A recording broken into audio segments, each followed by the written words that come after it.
नमस्कार, मैं हूं पूजा। बिहार न्यूज में आपका स्वागत है। खबरों की ओर बढ़ने से पहले एक नजर आज की सुर्खियों पर। पटना में बनेगा देश का पहला पावर स्टेडियम। करबेगहिया स्थित बंद पड़े थर्मल प्लांट की 3 एकड़ भूमि होगी इस्तेमाल। शोध और पर्यटन को मिलेगा बढ़ावा। नियोजित शिक्षकों को मिलेगा सरकारी अंशदान का बकाया। 77 करोड़ रुपए की राशि हुई स्वीकृत। सभी जिलों से मांगी गई भुगतान की विस्तृत रिपोर्ट। जमीन और वाहन धारकों के मुफ्त राशन अब होंगे बंद। ई-केवाईसी की प्रक्रिया जारी। 90 दिनों में गलत लाभ लेने वालों के कटेंगे नाम। राजधानी पटना में 25 नए वेंडिंग जोन होंगे विकसित। जलापूर्ति व सीवरेज नेटवर्क की होगी जीआईएस मैपिंग। एसडब्ल्यूएम प्रोजेक्ट की प्रगति की हुई समीक्षा। अभिषेक शर्मा ने तोड़ा कोहली का रिकॉर्ड। 790 रन बनाकर रचा इतिहास। सूर्य कुमार यादव अब भी है भारत के लिए सबसे ज्यादा रन बनाने वाले खिलाड़ी। चलिए अब बढ़ते हैं शाम तक की बड़ी खबरों की ओर विस्तार से। पटना में मुख्यमंत्री के सलाहकार और बिहार संग्रहालय के महानिदेशक अंजनी कुमार सिंह की अध्यक्षता में प्रस्तावित ऊर्जा संग्रहालय परियोजना पर महत्वपूर्ण बैठक हुई। इसमें ऊर्जा विभाग के सचिव मनोज कुमार सिंह, एनबीपीडीसीएल के एमडी राहुल कुमार सहित कई अधिकारी मौजूद रहे। बैठक में परियोजना की संरचना, उद्देश्य, कार्य योजना और चयनित एजेंसी की प्रक्रिया पर चर्चा हुई। करबेगहिया स्थित बंद पड़े थर्मल प्लांट की 3 एकड़ भूमि पर यह देश का पहला और दुनिया का चौथा ऊर्जा संग्रहालय बनेगा, जिसका उद्देश्य ऊर्जा क्षेत्र के इतिहास, विरासत संरक्षण, शोध और पर्यटन को बढ़ावा देना है। इन शिक्षकों को मिलेगा सरकारी अंशदान का बकाया। बिहार सरकार ने प्राथमिक एवं मध्य विद्यालयों के नियोजित शिक्षकों के लिए UTI retirement benefit pension fund scheme की किसान के मद में 77 करोड़ 43 लाख 97 हजार रुपए की राशि स्वीकृत की है। राशि की निकासी और शिक्षकों को भुगतान के आदेश के कार्यान्वयन की रिपोर्ट राज्य के सभी जिलों के जिला शिक्षा पदाधिकारियों एवं जिला कार्यक्रम पदाधिकारियों से मांगी गई है। प्राथमिक शिक्षा निदेशक ने निर्देश दिए हैं कि बकाया सरकारी अंशदान का भुगतान हो रहा है या नहीं, इसकी जानकारी उपलब्ध कराई जाएगी ताकि बिहार विधानसभा को समय पर उत्तर प्रतिवेदन दिया जा सके। पटना से दिल्ली के लिए वंदे भारत स्लीपर ट्रेन जल्द होगी शुरू। पटना और दिल्ली के बीच देश की पहले वंदे भारत स्लीपर ट्रेन जल्द शुरू होने वाली है। ये ट्रेन 140 से 160 किलोमीटर प्रति घंटे की रफ्तार से चलेगी और तेजस एक्सप्रेस से भी जल्दी दिल्ली पहुंचाएगी। ट्रेन में 16 कोच होंगे। AC3 के 11, AC2 के 4 और AC1 का 1 कोच होगा। कुल 827 सीटें इसमें उपलब्ध होंगी। इसमें सुरक्षा कवच, USB reading lamp, high speed wifi, touch free bio vacuum toilets, AC1 में गर्म पानी का शावर और PRM में फ्रेंडली फैसिलिटी जैसी सुविधाएं भी होंगी। आपको बता दें कि ट्रेन सप्ताह में 6 दिन चलेगी। शाम को पटना से रवाना होकर सुबह दिल्ली पहुंचेगी और नई साल से नियमित चलने की संभावना है। जमीन और वाहन धारकों के मुफ्त राशन अब होंगे बंद। राज्य में राशन कार्ड को आधार से जोड़ने और विभिन्न विभागों की रिपोर्ट से मिलान के बाद बड़े पैमाने पर गड़बड़ियों का खुलासा हुआ है। पहले चरण की स्कैनिंग में 54.20 लाख राशन कार्ड धारकों के नाम काटे जाने की संभावना है। मुजफ्फरपुर में 2.34 लाख, पूर्वी चंपारण में 1.5 लाख और सीतामढ़ी में 99,000 लोगों को चिन्हित किया गया है, जिनके पास 2.5 एकड़ से अधिक जमीन, 4 पहिया वाहन, आयकर रिटर्न या फिर मृतक पाए गए, उनका नाम हटाया जाएगा। ई-केवाईसी जारी है और जांच के बाद 90 दिनों में गलत लाभ लेने वालों के नाम काट दिए जाएंगे। बिहार में बड़ा प्रशासनिक फेरबदल हुआ लागू। बिहार सरकार ने बड़े प्रशासनिक फेरबदल में कई आईएएस अधिकारियों के पद बदल दिए हैं। 2 प्रमंडल आयुक्त राजीव रोशन और कौशल किशोर को क्रमशः उच्च शिक्षा और युवा एवं कौशल विकास विभाग का सचिव बनाया गया है। हिमांशु कुमार राय को दरभंगा प्रमंडल का आयुक्त बनाते हुए तिरहुत और सारण का अतिरिक्त प्रभार भी दिया गया है। अवनीश कुमार सिंह को भागलपुर का अतिरिक्त प्रभार मिला है। सचिवालय स्तर पर नीलेश देवरे को सिविल एविएशन विभाग में भेजा गया है, जबकि अजय यादव को उनके पद से मुक्त कर दिया गया। ये बदलाव तेज और प्रभावी गवर्नेंस की दिशा में बड़ा कदम माना जा रहा है। राजधानी पटना में 25 नए वेंडिंग जोन होंगे विकसित। पटना में नागरिक सुविधाओं को सुदृढ़ करने के लिए नगर विकास एवं आवास मंत्री नितिन नवीन ने समीक्षा बैठक में कई निर्देश जारी किए। शहर में 25 वेंडिंग जोन चिन्हित कर विकसित किए जाएंगे और जल निकासी, जलापूर्ति व सीवरेज नेटवर्क की जीआईएस मैपिंग होगी। कचरा प्रबंधन हेतु नए वाहनों की खरीद, नालों व सफाई व्यवस्थाओं में सुधार और पेयजल आपूर्ति निर्बाध रखने पर भी जोर दिया गया। रामचक बैरिया स्थित एसडब्ल्यूएम प्रोजेक्ट की प्रगति की भी समीक्षा की गई। मंत्री ने पटना की स्वच्छता रैंकिंग में बेहतर प्रदर्शन पर निगम अधिकारियों व शहरवासियों को बधाई दी।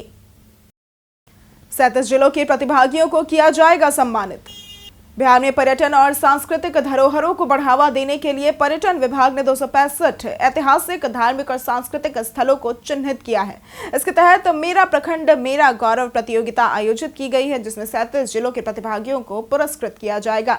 विजेताओं को 10-10 हजार रुपए दिए जाएंगे। कुल 26.5 लाख रुपए का वितरण डीएम के माध्यम से होगा। भागलपुर, वैशाली, नालंदा और रोहतास समेत सभी जिलों में प्रतिभागियों की संख्या भिन्न है। योजना का उद्देश्य इन स्थलों को पर्यटन मानचित्र पर लाकर पर्यटन और ग्रामीण रोजगार को बढ़ावा देना है।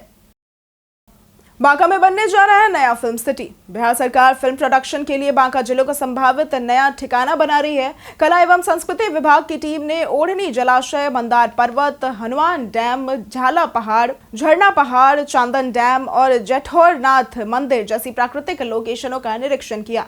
डीएम नवदीप शुक्ला और बॉलीवुड अभिनेत्री नीतू चंद्रा भी मौजूद रही। रिपोर्ट में क्षेत्र को फिल्म सिटी के लिए उपयुक्त बताया गया है। फिल्म सिटी बनने में पर्यटन बढ़ेगा, स्थानीय युवाओं व कलाकारों के लिए रोजगार के अवसर खुलेंगे। बांका की पहले से मौजूद बुनियादी संरचनाएं इसे और सक्षम बनाती है। पटना डीएम ने अधिकारियों की लापरवाही पर दिए जांच के निर्देश। पटना में बीते दिन गुरुवार को जिला और ग्रामीण जनता दरबार में प्रशासनिक सख्ती देखने को मिली। डीएम डॉक्टर त्यागराजन एसएम ने कर्मचारियों की लापरवाही पर कड़ा रुख अपनाते हुए जांच के आदेश दिए, जबकि ग्रामीण एसपी अपराजिता लोहान ने एक थानेदार को शो कॉज किया।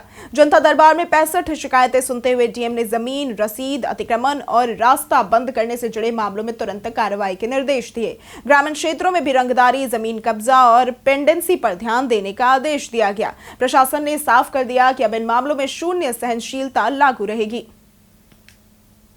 3 नए विभागों की अधिसूचना हुई जारी।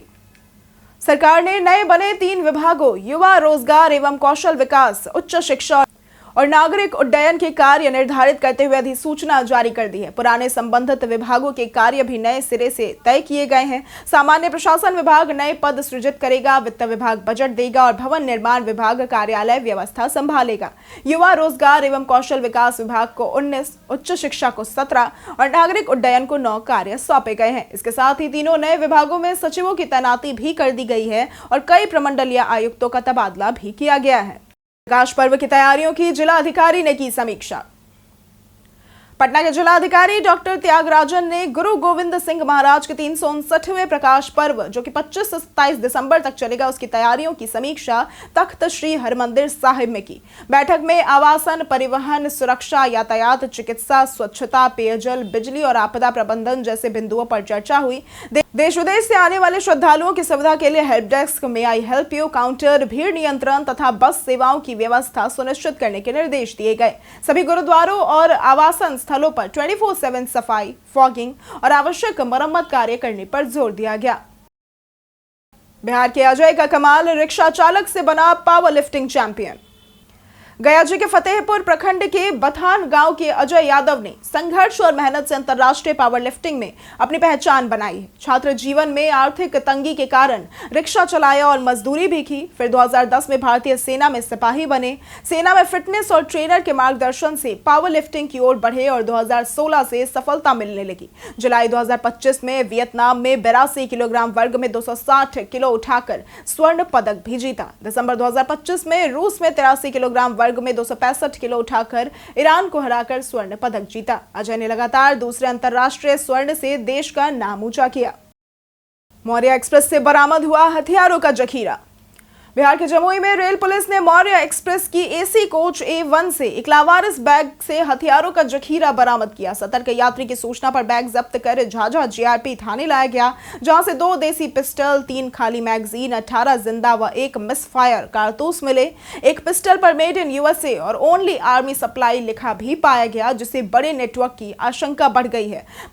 पुलिस बैलिस्टिक जांच, सीसीटीवी और रिजर्वेशन चार्ट के आधार पर हथियारों के स्रोत और तस्करों की पहचान में जुटी हुई है।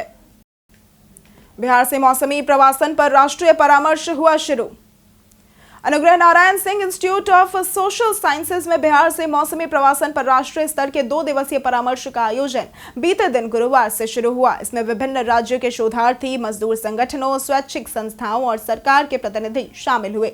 टाटा इंस्टीट्यूट के पुष्पेंद्र कुमार ने बिहार से 63 लाख से भी अधिक श्रमिकों के प्रवासन का आंकड़ा साझा किया। सत्रों में सरकार और संस्थाओं द्वारा प्रवासी श्रमिकों, बाल श्रम और मानव तस्करी से संबंधित प्रयासों की प्रस्तुति दी। अंतिम सत्र में आगे के कदमों पर विमर्श हुआ, जिसमें विभिन्न विशेषज्ञों और संस्थाओं ने भाग लिया। अभिषेक शर्मा ने तोड़ा कोहली का रिकॉर्ड। भले ही दूसरे टी20 में भारत को 51 रनों से हार मिली हो, लेकिन अभिषेक शर्मा ने अपनी 17 रन की छोटी सी पारी में बड़ा इतिहास रच दिया। उन्होंने विराट कोहली का टी20 में एक साल में सबसे ज्यादा रन बनाने का रिकॉर्ड तोड़कर 790 रन बना लिए, जिससे वे सूची में दूसरे स्थान पर आ गए। भारत के लिए सबसे ज्यादा रन बनाने का रिकॉर्ड सूर्य कुमार यादव के नाम पर है, जिन्होंने 2022 में 1164 रन बनाए थे। दूसरे टी20 में अभिषेक ने 8 गेंद पर 2 छक्के लगाए, लेकिन मार्को यानसन की बेहतरीन गेंद पर आउट हो गए।